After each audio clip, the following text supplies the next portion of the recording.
저는 부산에서 블레싱하우스 교회를 남편과 함께 담임하고 있고요. 섬기고 있고, 또 한국 엘리야 사역 연구원이라는 단체에 섬기고 있습니다. 그래서 제가 오늘 나눌 내용들은 어, 제가 섬기는 곳에서 나누는 내용들을 가지고 나눌 예정입니다. 자, 여러분 들어주시고요. 잘 들어주시고 또 함께 소통하면서 그렇게 나누면 좋겠습니다. 오늘 또 특별히 이 자리 가운데 나오신 여러분 너무 축복합니다. 축복합니다. 네. 여러분 혹시 지금 이 요즘의 시대가요 굉장히 많이 변화와 전환의 시기라는 것을 여러분 혹시 느끼고 계십니까? 네. 아마 나라들이 느끼고 또 도시들이 느끼고 아마 개인들까지도 느낄 수 있는 그런 전환의 시점에 와 있다고 생각합니다. 그래서 새로운 시즌으로 나아가고 문을 열고 들어가고 개인의 인생에 있어서도 하나님이 포지션적으로도 그렇고 여러 가지 그 인생의 시점에 있어서도 하나님께서 어, 이동시키시고 새롭게 하시는 그런 시즌 가운데 와 있다고 그렇게 믿습니다. 아마 그걸 느끼시는 분도 계시고 또 잘 모르시는 분도 계시겠지만 이 세상이 지금 굉장히 더 많이 어두워지고 있고 굉장한 많은 흔들림이 있잖아요. 그런데 이때에 하나님의 나라는 그리고 하나님을 아는 주님의 자녀들은 영광에서 영광으로 더 변화되어지는 시즌 가운데 있다는 것을 여러분 믿으시기 바랍니다. 그런데 여러분, 우리가 새로운 시즌으로 들어가려면 새로운 문을 열고 나아가야 되잖아요. 그렇게 새로운 문을 이렇게 열고 나아가기 위해서는 이전에 내가 익숙했던 것, 이전에 내가 가지고 있었던 것, 그것 가운데서 흔들림이 있게 됩니다. 그 흔들림이 그 다음으로 나아가게 하는 열쇠가 되는 것이죠. 그런데 때로는 이 흔들림이 우리가 느끼기에 좀 두려울 수도 있고, 왜냐하면 내가 안정적이라고 느꼈던 이 상황들이 흔들리고 바뀌니까 좀 혼란스러울 수도 있고, 또 이게 뭐지? 그리고 또, 다시 그것을 안정화시키기 위해서 막 노력할 수도 있고, 여러 가지 각자가 이 흔들림 가운데 반응할 수 있는데요. 여러분, 하나님 안에 있는 자녀들은 이것을 두려워할 필요가 없습니다. 이것은 우리가 느끼기에 이 세상적으로 봤을 때에 뭐 더 좋아 보이고 내가 느끼기에 지금 더 앞으로 전진하는 것 같지 않게 느껴지겠지만 이 흔들림은 반드시 전진하고 있는 하나님의 놀라운 축복의 시간이라는 것입니다. 그래서 지금 이때가 그 어떤 때보다 중요한 시간이고 중요한 변화의 시즌 가운데에 여러분들이 어떻게 반응할 것인가에 더 여러분의 마음을 두시기를 축복합니다. 어떻게 이 흔들림을 막 안정화시키고 내가 이해하려는 것보다는 내가 이것에 어떻게 반응할 것인가. 예, 여러분의 마음이 더 초점이 가시고 여러분의 마음이 그렇게 나아가시기를 축복합니다. 어, 여러분, 하나님께서 이 흔들림을 통해서, 어, 여러 가지, 여러 가지 축복의 시간이 있겠지만, 그 중에서도 가장 하나님이 원하시는 것은 하나님과의 깊은 친밀함, 그것이 영광에서 영광으로 나아가는 하나님과 더 가까워지고, 하나님을 더 알아가고, 하나님과 더 하나 되어지는. 여러분, 하나님과의 친밀함은 영원한 것이죠. 그래서 계속해서 우리가 이 땅 가운데서 영광에서 영광으로 나아갈 것입니다. 여러 변화의 시즌과 그런 흔들리는 시간들을 통해서 이것들이 더 깊어지게 될 것입니다. 어, 지금 이 시간 제가 말씀을 한 구절 읽어드리기 원합니다. 여러분 찾으실 수 있으면 찾으셔도 좋겠습니다. 로마서 12장 2절 말씀입니다. 로마서 12장 2절 말씀. 여러분들이 너무나 잘 알고 계시는 말씀인데요. 제가 한번 읽어드리겠습니다. 너희는 이 세대를 본받지 말고 오직 마음을 새롭게 함으로 변화를 받아 하나님의 선하시고 기뻐하시고 온전하신 뜻이 무엇인지 분별하도록 하라. 아멘. 이 말씀에서 보면요. 여러분이 변화를 받기 위해서는 전제 조건이 있습니다. 여러분이 변화를 받기 위해서는 오직 마음을 새롭게 함으로만이 변화를 받을 수 있다고 이야기합니다. 그리고 이 변화는 하나님의 기뻐하시고 온전하신, 선하시고 기뻐하시고 온전하신 뜻이 무엇인지 알도록 해준다는 것입니다. 그러면 제일 중요한 열쇠가 되는 것은 이 구절에서 마음이 새롭게 되어지는 것이 가장 중요한 것이 될 것입니다. 그렇죠, 여러분? 그리고 제가 말씀을 한 구절 더 찾으셔도 좋고요. 제가 읽어드릴게요. 잠언 4장 23절 말씀입니다. 잠언 4장 23절 말씀입니다.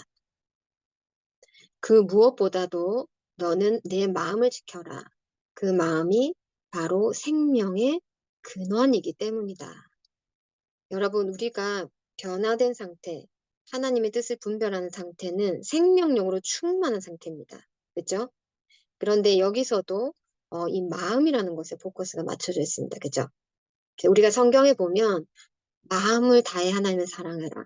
그리고 마음의 눈이 밝아져야 온몸이 밝을 수 있다. 마음이라는 단어가 굉장히 많이 나옵니다. 그래서 여기서도 우리가 변화를 받기 위해서는 마음이 새로워져야 되는 것. 그리고 우리가 생명의 근원이 되는, 우리가 생명력으로 충만하기 위해서는 우리의 마음을 지키는 것이 지금 중요하다라고 이야기하고 있습니다. 그런데 여러분, 우리가 오랫동안 신앙생활을 해오고 하나님을 믿어오면서도 정작 우리 마음에 무엇이 있는지 잘 모를 때가 너무 많아요. 우리 마음 안에 뭐가 있는지. 여러분, 마음이 새로워지기 위해서는 먼저는 내 마음에 무엇이 있는지를 알아야겠죠. 그리고 내 마음이 어떤 마음이 새로워져야 되는지, 그리고 새로워지기 위해서는 내가 어떤 마음을 다뤄야 되는지, 어떻게 다뤄야 되는지. 그것들이 중요할 것입니다. 그런데 우리가 때로는 마음을 새롭게 하는 것은 그냥 덮어두고 그냥 변화받으려고 애쓰고 또 하나님의 뜻이 무엇인지 그냥 분별하기 위해 애쓸 때가 너무 많다는 거예요. 우리 중요한 열쇠가 되는 것은 정작 덮어둔 채 다른 많은 것들을 하면서 우리가 살아간다는 것입니다. 그래서 우리가 오랜 시간 신앙생활 하더라도 정작 내 마음에 새로워짐이 영광에서 영광으로 나아가지 못할 때가 있더라는 것입니다. 저도 마찬가지고요. 여러분 이것은요. 우리가 예수님을 처음 영접했을 때 여러분 우리가 새로운 피조물이 되는 거 아시죠? 우리의 모든 것이 새로워진 것을 우리가 믿습니다. 우리의 구원이 우리가 예수님을 믿음으로 말미암아 구원이 임하죠. 그런데 우리가 예수님을 처음 믿고 영접했더라도 여전히 우리의 삶에 죄성과 그런 죄 습관들이 남아 있잖아요. 그런데 그것이 복음으로 말미암아 점점 변화되어지고 구원을 이루어가는 과정이 있습니다. 그죠? 그래서 제가 말하는 것은 이 두 가지 차원이 우리 모두 가운데 필요하고 우리가 변화를 받고 성장하기 위해서는 우리 이 마음의 변화가 영광에서 영광으로 나아가지는 이 새롭게 되어짐이 필요하다는 것입니다. 여러분 이해가 되시죠? 이해가 되시죠? 우리 가운데 이 온전한 이 믿음의 흔들림이 없는 이 믿음이 있어야 될 것입니다. 우리가 새로운 피조물이라는 것. 근데 그것과 함께 우리가 구원을 이루어가는 이 믿음이 있어야 우리의 생명력이 온전하고 충만한 상태까지 나아갈 수 있다는 것입니다. 이것이 주님의 뜻이라는 거죠. 아멘. 우리가 이 땅에서 겨우겨우 살아가는 것이 하나님의 뜻이 아니잖아요. 그죠? 우리가 생명력 있고 충만하게 넘치도록 살아가는 것이 주님의 뜻일 텐데요. 정말 여러분 때로 그럴 때 없으세요? 저도 제가 신앙생활을 오래 해왔고, 제가 사역자가 되고 제가 교회를 섬긴 지가 제가 26살 때부터 교회를 섬기기 시작했어요. 그런데 그렇게 제가 하나님께 헌신하고 신앙생활을 해왔지만, 여러분 친밀함이 너무나 중요하다는 거 우리 아마 지금의 세대는 너무 많이 들어서 다 알고 계실 거예요. 그런데 우리가 어떤 순간에는 정말 하나님과 친밀한 것 같은데 또 어떤 순간에는 이게 뭐지? 내가 주님과 친밀한가? 뭐 이런 생각을 좀 하실 때가 없으신가요? 또 때로는 우리가 신앙의 여정을 걸으시면서 뭔가 좀 답답하게 느껴지고 뭔가 계속 똑같은 패턴 안에 뭔가 어떤 상황이 왔을 때 그냥 좀 갇히는 것 같은 그런 상황이 아마 여러분들 인생에서 어, 우리 다음 세대는 어떨지 모르겠습니다. 제가 여기 계신 분들 세대가 어떤지 정확하게 모르겠지만 아마 세대가 이렇게 연세가 있으실수록 아마 그것을 더 많이 느끼시지 않을까 싶은데요. 어, 그럴 때가 우리가 이미 주님을 믿고 있고 내가 친밀함의 여정을 이미 걸어가고 있음에도 우리가 그런 것을 느낄 때가 있다라는 거죠. 우리가 때로는요, 아까도 말씀드렸다시피 하나님과의 친밀함은 우리가 사람과 사람이 친밀한 것처럼 마음과 마음이 만나는 거잖아요. 그런데 우리는 친밀해야 된다는 것을 너무 머리로 알고 있어요. 그리고 그게 너무 중요하다는 걸 너무 알고 있어요. 그래서 우리가 때로는 아까도 말씀드렸다시피 이게 마음으로 주님께 나가는 것을 일단 덮어두고 친밀해야 된다는 이 뭐라 그럴까요? 친밀해야 된다는 것에 우리가 또 갇힐 수도 있고 또 친밀하기 위해서 뭔가를 되게 애쓸 수 있다라는 거죠. 여러분 이해가 되시죠? 그래서 우리가 나의 정말 있는 모습 그대로 하나님께 나아가기보다는 때로는 이렇게 우리가 사람 앞에 나갈 때도 예쁜 옷 입고 이렇게 좀 깨끗하게 하고 나가는 것처럼 하나님 앞에서도 내 있는 모습 그대로라기보다는 뭔가 좀 이렇게 좀 더 이렇게 뭔가 내가 죄 같은 게 묻어 있는 것 같으면 좀 이거 내가 좀 처리하고 주님 앞에 나가고자 하는 그런 것들 우리 가운데 있을 수 있다라는 거죠. 여러분 이해가 되시죠? 그래서 우리가 친밀함의 여정에 있어서 어, 우리가 이러한 것들을 느낄 수 있는 것 같습니다. 음. 그럼 여러분 우리가 그래서 마음이라는 것이 정말 친밀함에 있어서 너무 중요하다고 제가 지금 계속 전하고 있는데요. 우리 마음 안에 어떤 것이 있는지 우리가 어떻게 알 수 있을까요? 어, 그 사람의 깊은 마음에 있는 것을 성령님이 아신다고 모략의 영이신 성령님께서 또 진리의 영이신 성령님께서 우리의 마음을 나 자신보다 더 알고 계시다고 성경에서 이야기하고 있습니다. 그래서 진리의 영이신 성령님께서 우리의 마음을 비추어 주실 때 내 마음 안에 무엇이 있는지를 우리가 발견할 수 있어요. 우리 인간 능으로는 우리 마음을 알 수가 없죠. 제가 그 소그룹 상담을 여러 번 해오고 제가 이것에 관련해서 가르침을 계속 전해오면서 제가 느낀 것은 이 성령님이 우리의 마음을 비추어 주시고 그것과 함께 우리의 마음을 알 수 있는 때가 있는데요. 그때가 언제냐면요. 여러분 우리가 마음이 평화롭고 우리의 상황과 환경이 굉장히 안정되고 그럴 때보다 우리의 상황이나 내 마음이 풍랑이 일고 어려움이 있을 때 우리의 마음이 무엇이 있는지를 우리가 잘 알 수 있게 돼요. 그 마치 여러분 컵에 물이 담겨 있어요. 근데 그 물에 불순물이 있는 거예요. 근데 그 불순물이 컵이 가만히 있을 때는 밑에 깔아앉아 있습니다. 그죠? 그런데 그 컵에 그 물이 이 컵이 흔들릴 때 어떻게 되죠?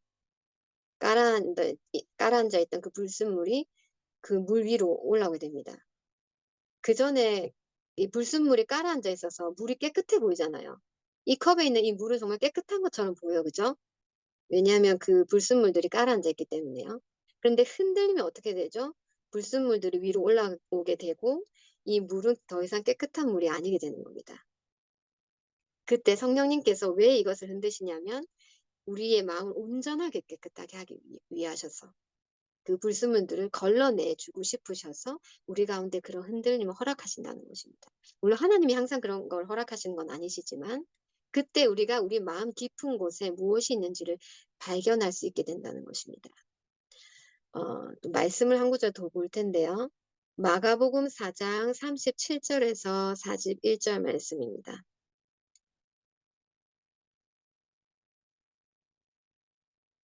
마가복음 4장 37절에서 41절 말씀 제가 읽어드리겠습니다. 그들이 무리를 떠나 예수를 배에 계신 그대로 모시고 가매 다른 배들도 함께 하더니 큰 광풍이 일어나며 물결이 배에 부딪혀 들어와 배에 가득하게 되었더라. 예수께서는 고물에서 베개를 베고 주무시더니 제자들이 깨우며 이르되 선생님이여 우리가 죽게 된 것을 돌보지 아니하시나이까 하니 예수께서 깨어 바람을 꾸짖으시며 바다더러 이르시되 잠잠하라 고요하라 하시니 바람이 그치고 아주 잔잔하여지더라. 이에 제자들이 이르시되 어찌하여 이렇게 무서워하느냐 너희가 어찌 믿음이 없느냐 하시니 그들이 심히 두려워하여 서로 말하되 그가 누구이기에 바람과 바다도 순종하는가 하였더라. 여러분, 제자들이 지금 이때에 예수님과 이것을 경험한 때는 이미 자신들의 생업을 다 버리고 예수님을 쫓아서 헌신했던 상황입니다. 그리고 예수님이 많은 기적을 일으키신 것을 이미 목도하고 그것을 함께 했던 제자들이었습니다. 그런데 여러분, 이제 바람이 일고 풍랑이 일게 되자 제자들의 마음에 깊은 것이 이 마음에서 올라와서 입으로 나오게 됩니다. 그게 뭐냐면요. 제자들이 두려움에 가득 찼어요. 그리고 점점 마음이 흔들리면서 예수님을 향한 의심과 두려움이 올라오기 시작했습니다. 그래서 하나님을 신뢰하지 않는 그 불신앙이 마음에서 입으로 나와서 우리가 죽게 된 것을 돌보지 아니하시나이까. 하나님을 돌보지 아니하시는 분으로 지금 의심하여 이 마음이 있는 것이 입으로 나온 것이죠. 여러분, 하나님은 우리의 필요를 돌보시지만 우리의 내가 필요한 때에 나의 필요를 내가 원하는 때에 내 마음을 충족시키기 위해서 계신 분이 아니시죠. 그것은 어쩌면 우리가 만들어내는 우상일 수 있습니다. 내가 원하는 하나님의 모습을 우리가 만들어낼 수 있습니다, 여러분. 그죠? 그런데 지금 제자들은요. 마치 주님이 나를 위해서 했었어야만 하지 않은 것에 대해서 관점을 돌리면서 그 마음 안에 하나님을 향한 신뢰가 흔들리고 그것이 불신으로 지금 나타나게 된 것입니다. 그럼 이해가 되세요? 하나님이 하시지 날 위해서 했었어야만 됐는데 이것은 근데 그것을 행하지 않은 하나님을 탓하는 것이죠. 여러분 우리가 하나님을 너무 사랑하고 우리가 헌신하면서도 우리 마음 안에 깊은 것에 이러한 것들이 있을 수 있다라는 것입니다. 저도 굉장히 그러한 시간들을 많이 보냈었는데요. 제가 일찍 사역을 시작했기 때문에 제 인생에 있어서 마치 지금 제가 40대인데요. 제 마음의 나이로 마치 제가 60대처럼 느껴져요. 그래서 여러분 제가 얼마나 철 없을 때 그 전임 사역을 시작했으니까 얼마나 그런 시행착오가 많았겠어요. 그죠? 그래서 그 인생의 어떤 이렇게 풍랑이 일 때마다 제가 이렇게 보이는 것처럼 굉장히 착하거든요. 농담입니다. 그래서 제가 하나님을 향한 원망이 있으면서도 그걸 입 밖으로 말 못해요. 마음속으로만 얘기를 하는 거죠. 마치 입 밖으로 얘기하면 그게 그렇게 하면 안 된다는 걸 머리로 너무 잘 알고 있는 거죠. 그래서 제 마음속으로는 정말 어떤 극한 상황이 왔을 때 하나님 너무 하신 거 아닌가? 하나님 내가 얼마나 힘든지 모르시나? 이런 생각들이 제 안에 있었습니다. 어떤 느낌이었냐면 나는 너무 힘든데 하나님은 뭔가 내 인생의 어려움에 대해서 적극적이지 않으신 것만 같은 느낌? 뭔가 멀리서 관찰하고 내가 얼마나 이것을 통과하는지를 이렇게 바라보시는 느낌? 그런 느낌이 들었었어요. 어, 그래서 제자들처럼 이렇게 돌보지 아니하시는 분으로, 그냥 나는 이것을 훈련으로 이렇게 이렇게 혼자 스스로 이겨내라고 하시는가 보다라고 생각하면서 그 시간들을 이겨내려고 많이 애썼습니다. 통과하려고. 그런데 제가 또 사역자니까 얼마나 열심히 애써서 그 시간들을 통과하려고 노력했을까요? 그래서 그 애씀들은 어떻게 또 저에게 찾아오냐면, 왜냐하면 상황이 변하지 않고 인생에 있어서 고통 계속 찾아오니까. 그때마다 저는 더 노력하게 되고 그 노력이 되어지지 않았을 때는 하나님을 향한 원망과 또 내 자신에 대한 연민 그리고 이 상황을 만드는 것 같은 사람을 향한 판단과 정죄로 제가 계속 그 패턴 가운데 갇혀 있었습니다. 그리고 마지막에는 다시는 이런 고통이 내 삶 가운데 찾아오지 않게 하기 위해서 상황을 통제하고 그 가해자 같은 사람들을 통제하고 또 저는 더 열심히 기도하고 더 열심히 금식하고 그렇게 상황들을 어, 지내왔던 거죠. 여러분, 금식하고 기도하는 것이 나쁘다는 게 절대 아닙니다. 그것을 행하는 동기가 중요한 것이죠. 내가 왜 기도하고 내가 왜 금식했느냐에 대한 제 마음의 동기가 하나님 없이 제 스스로의 애씀으로 인한 동기였다는 것이죠. 마치 고아처럼 지금 돌아봤을 때 제가 고아와 같이 행했었던 것 같아요. 음,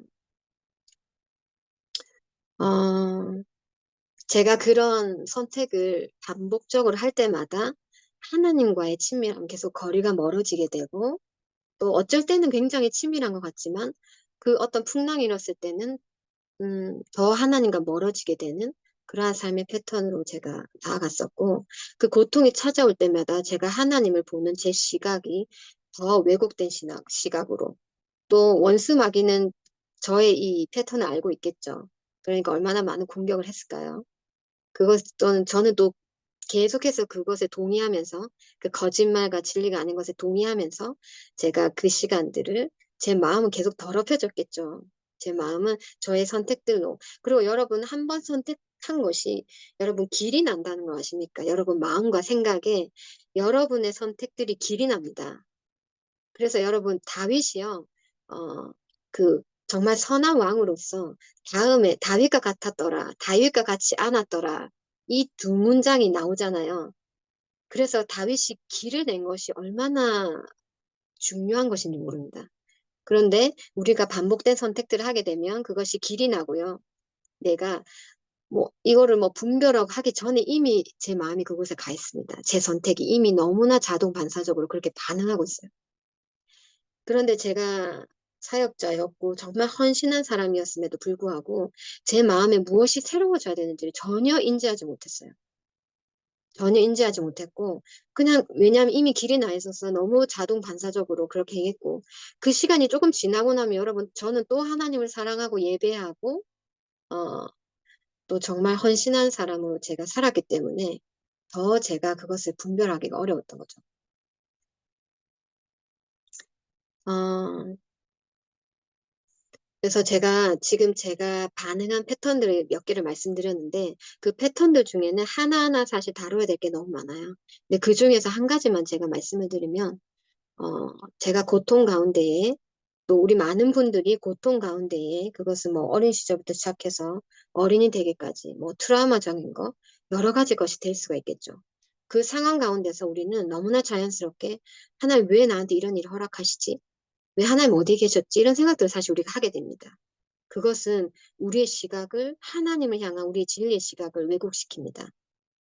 그래서 저도 하나님은 그냥 뒤에서 관망하시는 분, 나의 삶에 적극적이지 않으시고 내 삶에 적극적으로 개입하지 않으시고 그냥 뒤에서 그냥 내가 잘하면 잘했다고 이렇게 그냥 해주시고 이렇게 관망하시는 분처럼 여겨졌던 것은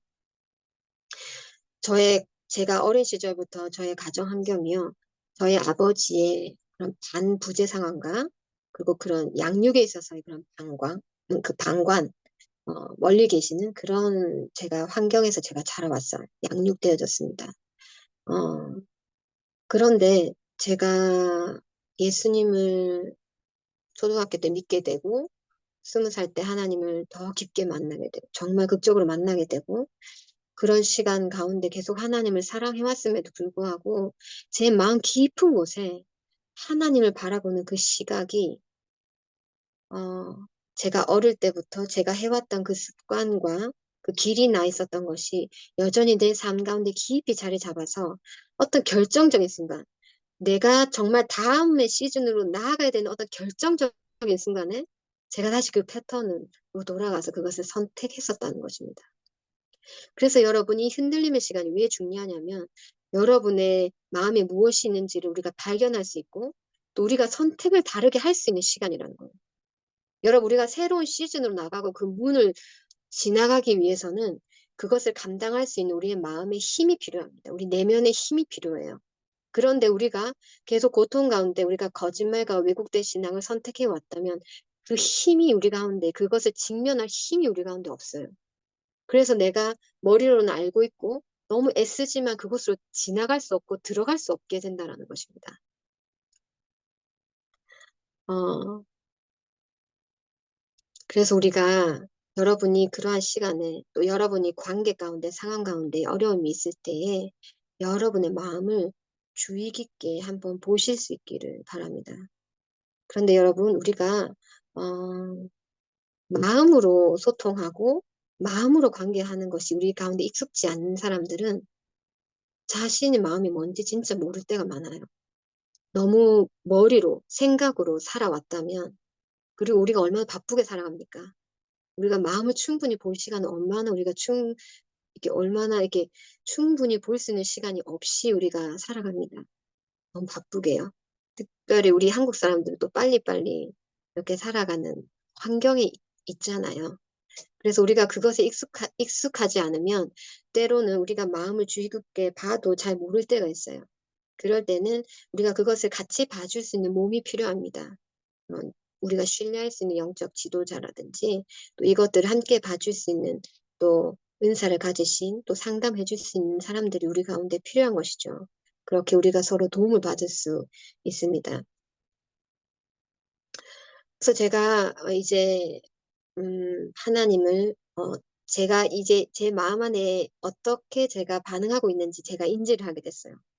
내가 하나님께 이제 무르익었겠죠. 이것을 다룰 수 있는, 이걸 직면할 수 있는 힘이 제 안에 이제 어느 순간 하나님의 은혜로 생겨서 제 마음 안에 무엇이 있는지를 발견하고 하나님께 이제 마음으로 주님께 나가기 시작했어요. 지금 내가 느끼기에 그냥 이 있는 모습 그대로 하나님께 나가는 것이 좀 부끄럽기도 하고 왜냐하면 제 안에 수치가 있었거든요. 두려움이 있었거든요. 그래서 하나님 앞에서도 좋은 모습으로 나가고 싶었던 이 많은 것들 내려놓고 정말 있는 모습 그대로 나갔어요.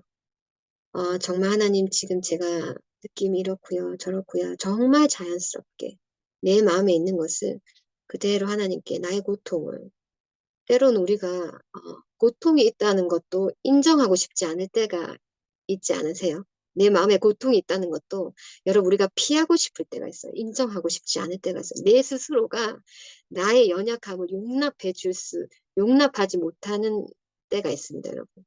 내 안에 부정적인 모습이 나타나면 그것을 다른 사람은 당연하고 나 스스로도 그것을 용납하지 않고 이거를 덮으려고 하는 것들이 우리 내면에 참 많습니다. 우리나라는 특히 좀 남의 눈치를 살펴야 되는 그런 수치의 문화가 우리 가운데 있잖아요. 우리나라가. 그래서 더 우리 안에 그런 것들이 있을 수 있는데 제가 하나님께 저의 고통을 정말 그 민나 그대로 정말 제 마음 그대로 날 것으로 계속 하나님께 나가는 연습들을 했어요. 제 마음에 있는 고통. 정말 하나님 좋은 것들 헌신하겠습니다. 너무 사랑합니다. 이런 거 말고 주님 지금 주님 사랑하는 마음이 지금 없습니다. 지금 제 마음 너무 고통스럽고 제 마음에 주님을 향한 원망이 있고 너무나 고통스러운 그런 저의 연약함들을 고백하면서 나가는 어느 순간 하나님께서 저에게 굉장히 가깝게 찾아오셨어요. 그래서 저에게 무엇이라고 말씀해 주셨냐면 여러분들 경험하셨겠지만 하나님의 그 임재와 하나님의 그 언어가 찾아왔을 때에 우리 마음이 전 존재적으로 녹아지는 그런 경험들 해보셨죠. 하나님이 저에게 딱 한마디로 찾아오셨어요.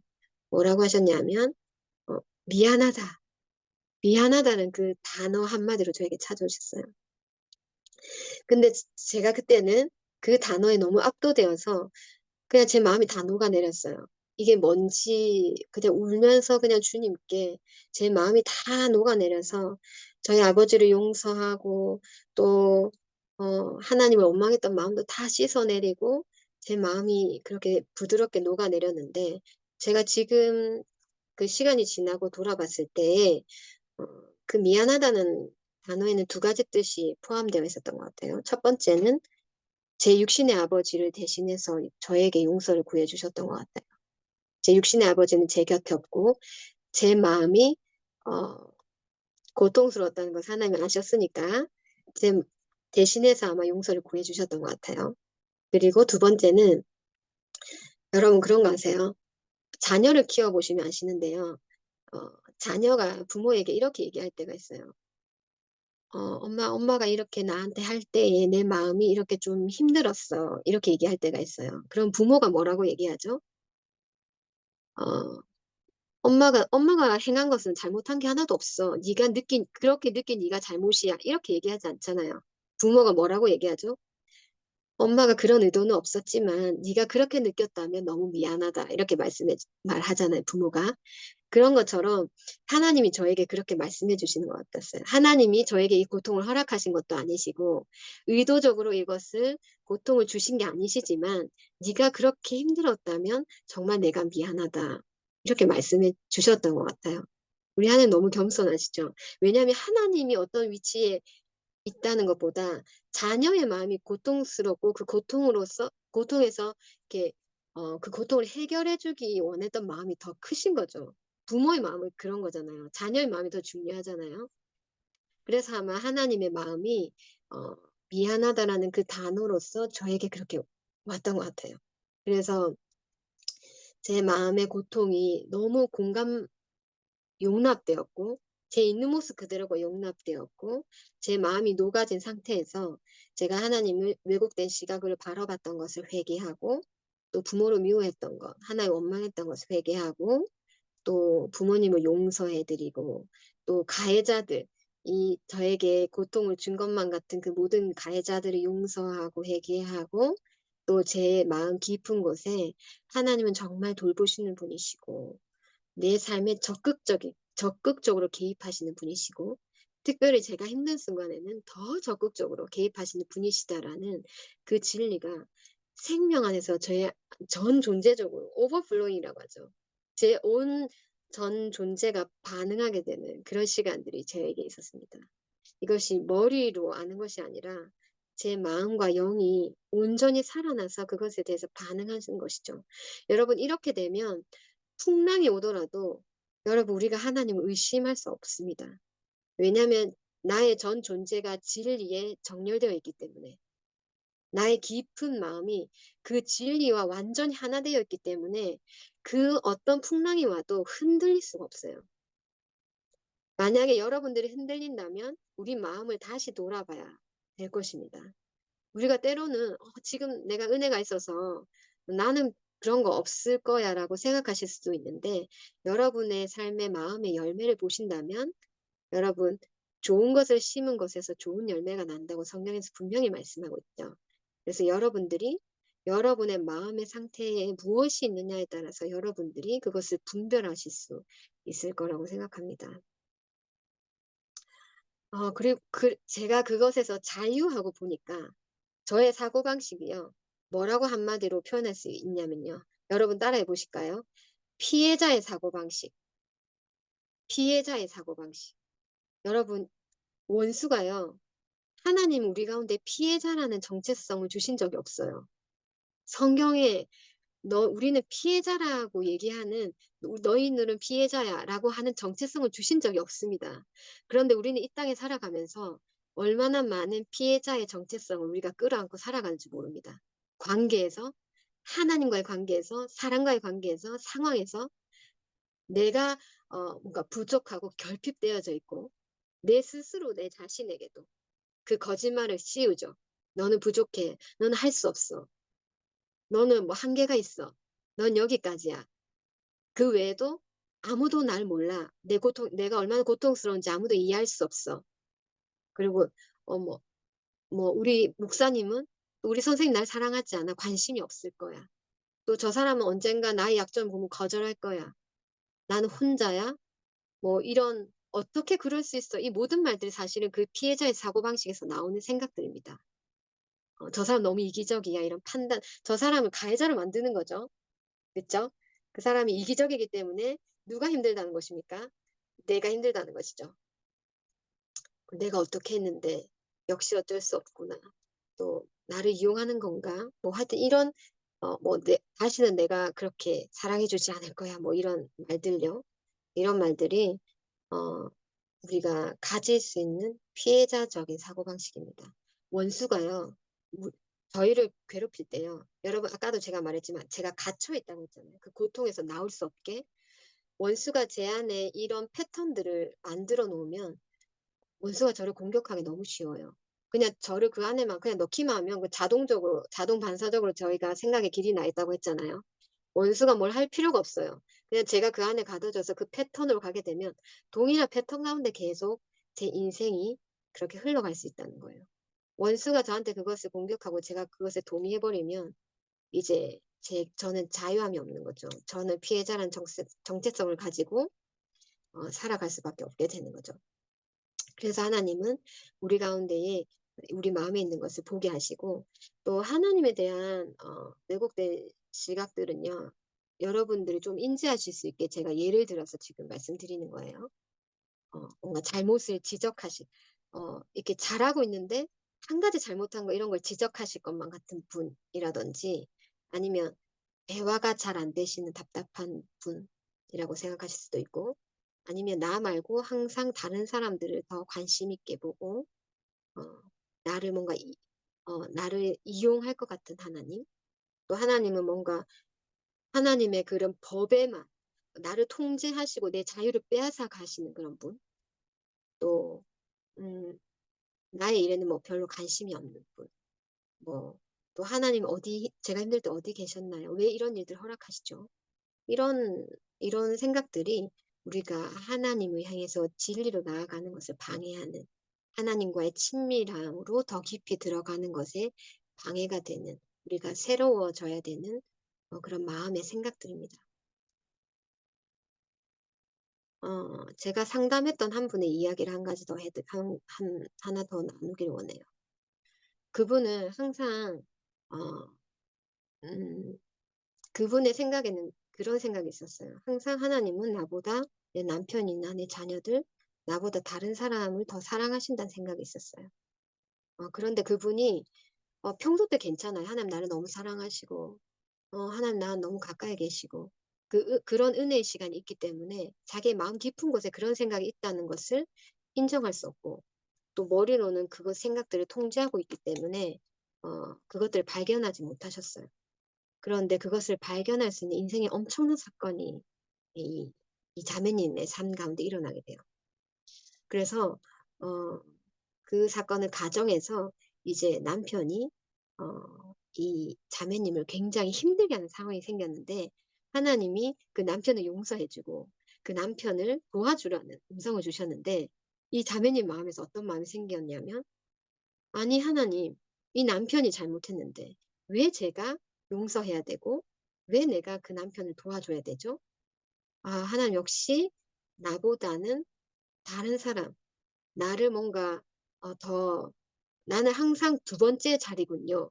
라는 이 말이 이 마음에서 입으로 이제 마음에서 올라온 거죠. 그전에는 그것을 통제하고 있다가 엄청나게 흔들린 사건이 있었어요. 그래서 그 사건으로 말미암아 이분이 그 자리 안에 있는 마음을 이제 직면하는 때가 된 거예요. 그래서 이제 이 마음을 가지고 제가 이제 상담하고 나아가는 시간들이 있었는데, 어, 알고 봤더니 이분의 그 어린 시절에 부모님이 이 자매니보다는 둘째 동생이 너무나 많은 것을 공부도 잘하고 뭐 재능도 많고 그래서 이 동생을 너무나 편애하셨던 거예요. 근데 그 시간들이 너무나 고통스러웠는데 하나님을 만나는 순간 아, 하나님은 나를 온전히 사랑하실 수 있는 분이구나 해서 하나님을 만났고 또 그 사랑 안에 있었지만 그 마음 깊은 곳에는 하나님도 어쩌면 어느 순간에는 나보다 더 누군가를 사랑할 거야라는 두려움이 있었던 거예요. 그런데 그 두려움을 마주할, 직면할 힘이 없었는데 이런 흔들림을 통해서 마주하게 되고 저처럼 이제 하나님께 이런 마음으로 계속 나아가는 작업들을 하고 하나님의 깊은 사랑에 잠기는 시간들을 가지면서 하나님이 이 자매님에게 그 인생에 있어서 그리고 그 남편으로 인해서 큰 고통 가운데 있는 그 시간에도 하나님이 어떻게 그 자매님과 함께 하셨는지를 환상 가운데 보여주셨어요. 그 자매님을 꽉 끌어안고 계시고 같이 울고 계시고 같이 울고 계시지만 굉장히 강인한 얼굴로 보호하고 계시고 그리고 어, 이미 2000년 전에 그것을 이미 이 딸이 고통받을 것을 이미 아시고 이미 그 고통을 함께 하셨다는 것을 계시로 알게 하셨던 거예요. 그래서 이 자매님이 마음이 녹아내렸어요. 녹아내리고 그 남편을 용서할 수 있고 또 부모님을 용서할 수 있고 동생을 용서할 수 있는 그런 용기가 생기고 그 마음이 새롭게 되어졌어요. 회개와 용서와 다시 진리를 받아들여짐 이런 시간을 통해서 마음이 새롭게 되어져서 정말 더 이상 이 시간들을 이 삶을 생명 가운데 살아갈 수 없겠다라는 생각이 들었는데 그 치유가 임하고 나서 이분이 생명력 가운데 정말 어, 남편을 사랑하고 또 자녀들을 사랑하고 또 하나님 안에서 충만한 친밀한 가운데 이 자매님이 그렇게 살아가게 되셨어요. 그렇게 살아갔더니 남편이 엄청나게 변했다는 그 관증들을 제가 들었습니다. 그래서 여러분, 여러분의 그 마음에 무엇이 있느냐가 너무 중요하고 그것을 우리가 아는 것이 중요한데요. 그것을 우리의 흔들림의 시간 가운데에 그 무르익은 가운데 우리가 인지할 수 있게 됩니다. 그래서 여러분, 어, 보통 여러분이 힘들 때에 마음에서 입으로 계속 반복되게 말하는 단어들이 있어요. 반복해서 말하는 문장들이 있어요. 근데 나는 그걸 인지하지 못하고 말을 해요. 그래서 아마 여러분이 고통 가운데 누군가한테 이렇게 막 친구나 내 너무 힘들었어 뭐 이렇게 얘기를 하잖아요. 그러면 그 듣는 사람들은 그걸 알 거예요.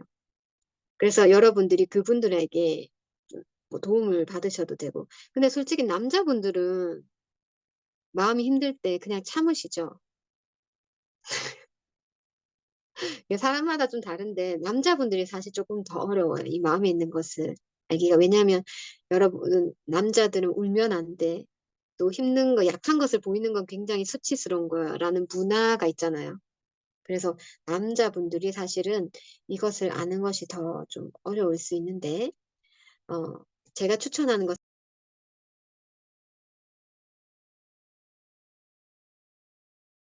일기를 써보는 것도 좋은 방법이에요. 여러분이 힘들 때 여러분의 마음에 있는 것을 말로 표현하기 어렵다면 일기를 한번 쭉 써보세요. 여러분의 감정을. 그럼 동일하게 나오는 말들이 있어요. 그것이 여러분의 마음의 깊은 곳에 무엇이 있는지를 발견할 수 있게 도와주는 힌트들이 됩니다.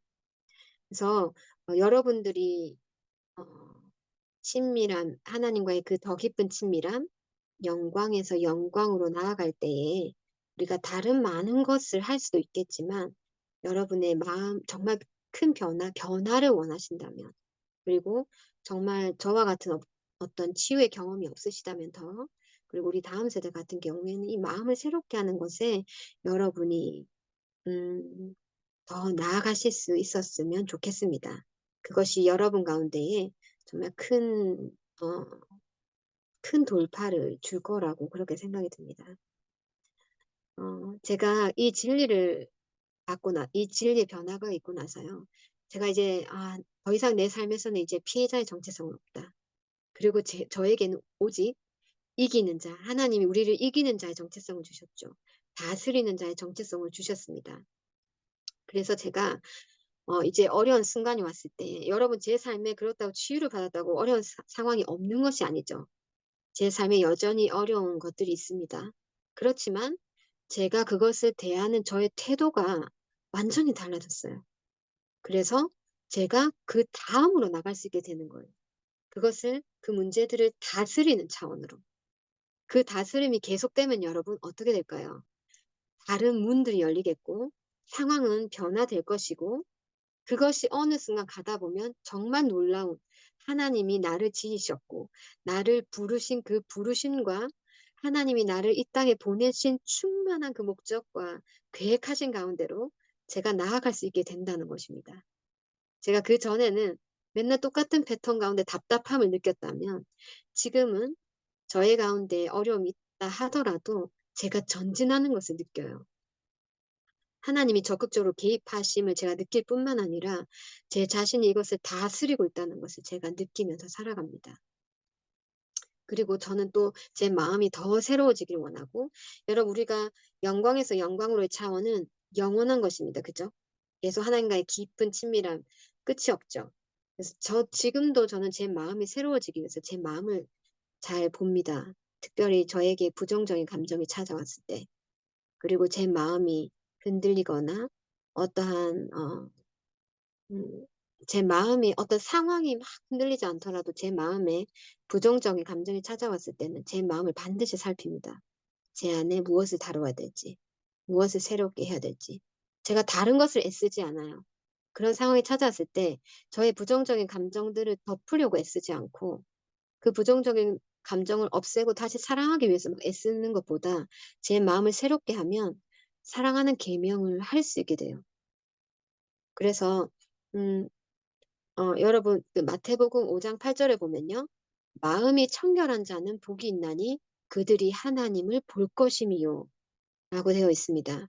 우리의 마음이 정결케 되어지고 우리의 마음이 새롭게 될 때 하나님을 본다고 얘기하고 있습니다. 여러분 정말 마음의 변화를 받고 싶으시죠? 마음의 새롭게 함을 받고 싶으시죠? 어, 제가 그 전에 한 가지만 더 나누고 마칠게요. 시간 괜찮나요, 목사님? 네. 제가요, 특별히 재정적인 어려움이 왔을 때, 음, 제가 얼마나 많이 애썼겠어요. 그 상황을 돌파하기 위해서.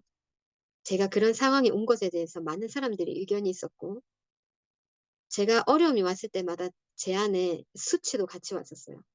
나의 잘못으로 인해서 계속 이런 어려움이 오는 것 같아서. 그게 부끄럽더라고요.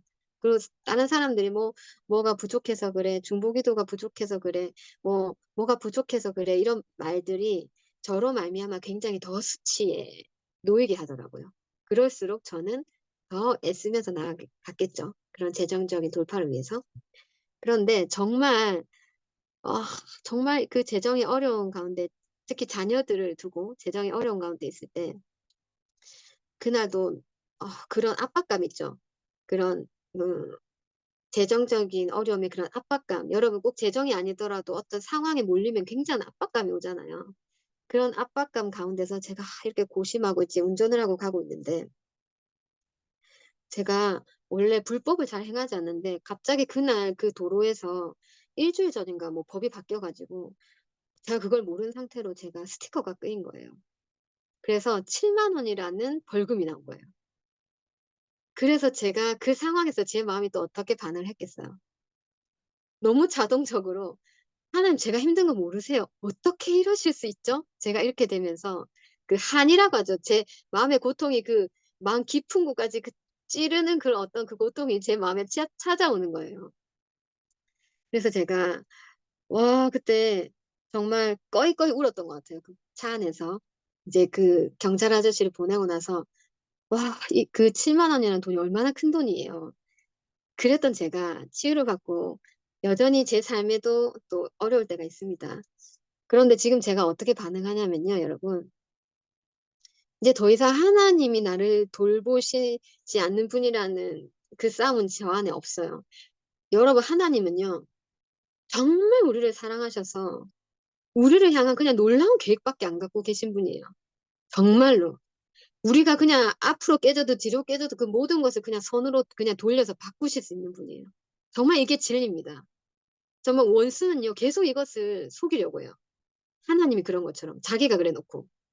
본인들이 그래, 원수가 그래 놓고 하나님이 그렇게 한 것처럼 얼마나 교묘하게 우리 가운데 그 거짓말을 심어 놓는지 몰라요. 정말 100가지 지혜로라는 말씀이 있는 것처럼 정말 교묘하게 그 거짓말로 우리를 이끌어갑니다. 그런데 제가 이제는 속지 않죠. 이제는 속지 않죠. 그래서 하나님은 정말 그 모든 이 세상을 그냥 여러분 한 사람 한 사람을 위해서 그냥 바꾸실 수 있는 그런 분이에요. 여러분 한 사람을 정말 존귀케 하고 높여주고 그 모든 고통과 아픔과 이 모든 것을 다 바꿔서 승리와 자유와 기쁨과 부유함과 이 모든 것을 채워주시도록 하나님은 그 생각밖에 없으신 분이에요. 그래서 제가 이제 더 이상 그것에 대해서 의심하지 않죠. 그러나 이제 원수들의 공격들이 있습니다. 그럴 때 제가 이제 다스리는 자로 그리고 이기는 자로서 제가 어떻게 반응하냐면 원수에게 이렇게 비웃어 줍니다. 흥! 이렇게 비웃어 주면서 겨우 이 정도냐? 겨우 이 정도야? 그러면서 제가 그렇게 인제 비웃어 줍니다. "네가 행할 수 있는 거 이제 정말 너무 어처구니가 없다." 그러면서 "네가 아무리 그렇게 해도 겨우 이 정도야." 하면서 막 제가 막 그렇게 실제로 제가 말로 해요. "겨우 이 정도야." 그러면서 제가 어떻게 하냐면 제 통장에 0이 되도록 합니다. 제가 겨우 이 정도야만으로 멈추지 않죠. 저는 다스리고 이기는 자로서 제 통장에 있는 모든 전 재산을 그냥 무조건 헌신합니다, 그 상황에서. 여러분 이게 다스리고 정말 정복하고 승리한 자로서의 정체성이라고 제가 그런 생각이 들더라고요. 그래서 제 통장이 영원히 되도록 했어요, 계속. 원수가 공격할 때마다. 왜냐하면 하나님이 돌보시는 분이라는 그 진리를 제가 너무 믿기 때문에 제가 더 뭐라 그럴까요? 더 적극적으로 더 극적으로 그 진리를 내가 동의한다는 행위로 제가 믿음의 행위로 제 삶을 극하게 헌신하는 거죠. 이 헌신은 그 이전에 제가 있었던 것과는 다른 차원입니다. 그래서 제가 통장에 영원 되기 정말 우리 남편이 "뭐라고?"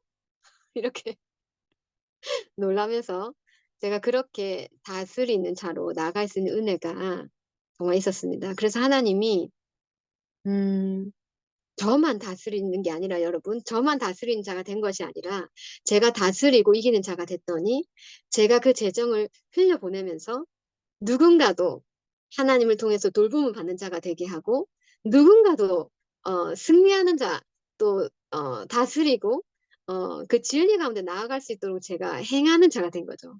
할렐루야. 놀랍지 않습니까 이것이? 네. 정말 제가 지나온 세월들을 봤을 때 너무 많이 속아와서 제가 너무 분합니다. 제가 너무 문통하고. 그래서 제가 오늘 그 원수들의 거짓말들을 제가 이렇게 폭로한 것입니다. 여러분도 그 거짓말들을 폭로하십시오. 오늘 그런 은혜가 그런 기름 부음이 오늘 있는 줄 믿습니다. 아멘.